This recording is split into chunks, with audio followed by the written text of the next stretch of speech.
All right, we're getting real close here on our poster. We've got our text in, we've got the image of the artist, the content, or the event details. So we're really close. Obviously, we need to clean it up a little bit and now add our polish to it to make it look like we want it to look.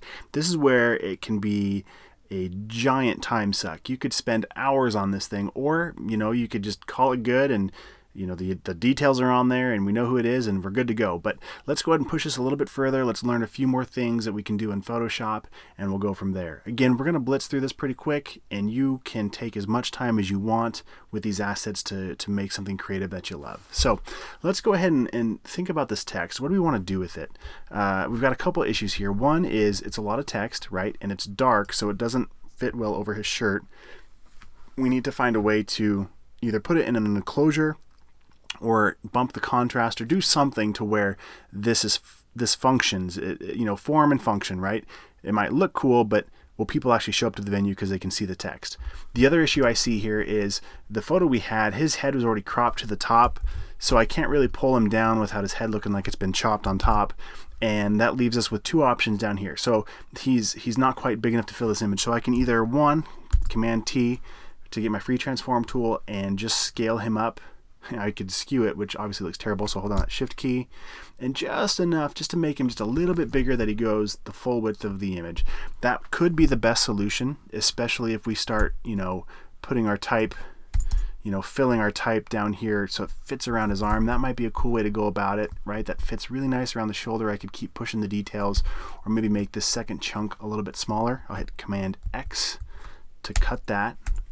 And what that does, it cuts it and also copies it to your clipboard. So now if I click once here and hit Command V, just that address is down here. So maybe, this is going to be a big poster. So if this is really an 11 by 17 and it's this big, that's still technically legible. If people want to see where it's at, they can see this and that's good to go, right? So maybe we're done. Maybe this is all we need for this poster, or let's push it a little bit further. So another way we could do, let's say that we didn't want to make it that much bigger and he's going to be this short. So now what we need to do is find something to put over the top. So we could get our shape tool, hit the letter U. So I'm just going to draw a rectangle. It's going to fill with black currently, or I could match my design a little better, hit the I to get the eyedropper tool and select that lighter gray from his shirt. And now when I hit the letter U, it pulls in that lighter gray color. I'll click and drag to get my rectangle. I'm going to zoom in a little bit so I can see this a little better. Okay, and now I'm just hit Command T to drag this right where I want it to go, and it just needs to be big enough to hide his, well, one of two things. Either big enough to hide this gap down here, or maybe a little bit bigger if we decide we want to put our text. It's kind of tough to see my design right here on this gray background, so here's a tip for Photoshop. I can right click on this canvas and make it a different color if you need to see your image a little bit better. Okay, so maybe we grab this this text and we put it in line. So I'm going to hit space and then I'll hit shift and the pipe divider, it's right below your delete key or right above your return key. Hit space, hit delete to bring that other line up next to itself. So there's that little pipe divider I put in there. Maybe I'll add another space between those so it's easier to see. Over here I'll click, double space, hit that pipe divider, double space, hit the delete to bring the text. Okay, so now it's all up in one line. I can do a couple things. With this text tool selected, I can hit Command Delete to fill it with that background white. Or I could have double or triple clicked in here and selected a color from up here. Or I can hover anywhere in the image and select the background. So if we wanted to match this current purple color, we could do that. I'm just going to hit Command Delete to fill it with that white text.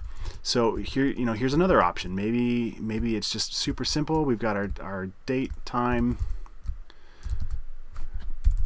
There we go. And then we've got our information down here.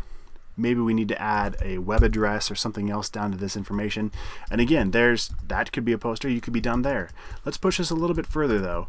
Another option, maybe to make it more creative. I'm looking at his shoulder and it's kind of, let's see, if I were to, let's see real quick. I'll just draw a quick rectangle and I'll fill it with some bright obnoxious color so you can see it.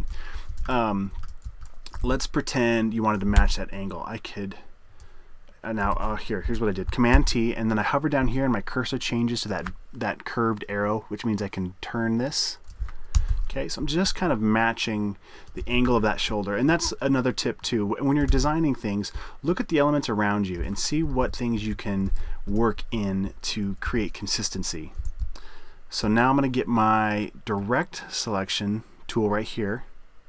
So I can grab these little anchor points. I'll click once. And here, this will be easier to see on his shirt. If I click once here, this one is solid, so I'm just selecting that one point. Or I can shift click multiple points and move those around, okay? So what I'm going to do is I'm going to click this little guy and the other one down here. Maybe, if it'll let me. There we go. And I'm just going to, oh, come on. Try it again. Click once, shift click over here.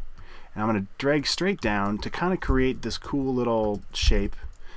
And then I'm going to hit Command T. I'm going to zoom way the heck out and zoom it up or scale it up a little bit. And again, I'm just trying to match the angle of his shirt. I'll bring it down just enough to where it covers that arm, or maybe to where it feels good on the side as far as good balance. I'll turn off that other layer. And so here's another thing we could do. We could stack the text over here. And we could bring this information down here. I'll highlight it all and I'll align it to the right. And I don't like this angle against this angle, so maybe what I'll do is I'll bring the time up on this line. Okay, and now this angle and this angle match, and that's starting to feel pretty good. And then we can do the same thing to this text here.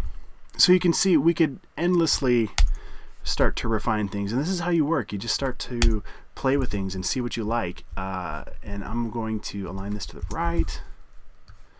And something else to pay attention to is what we would call guides or the grid. So, you know, if things aren't quite lined up right, maybe that's on purpose, maybe that's a choice, but whenever possible, pay attention to the other elements on your page. In this case, I can click right, if you don't see the ruler, hit Command R or go to View and turn on your rulers. Okay, and now what I can do is pull down a guide. I'll hold down Alt, and now I change it from a horizontal guide to a vertical guide. All right, and now I can make sure that my text and all my assets line up in the same spot. So just little tricks like this will set you apart from the other designers as far as keeping things in line. All right, so we're playing with this layout a little bit, and you can see how you can start to work with the layout. In the next lesson, what we're going to do now is try some different background elements, maybe try some brushes and textures to finish this thing off.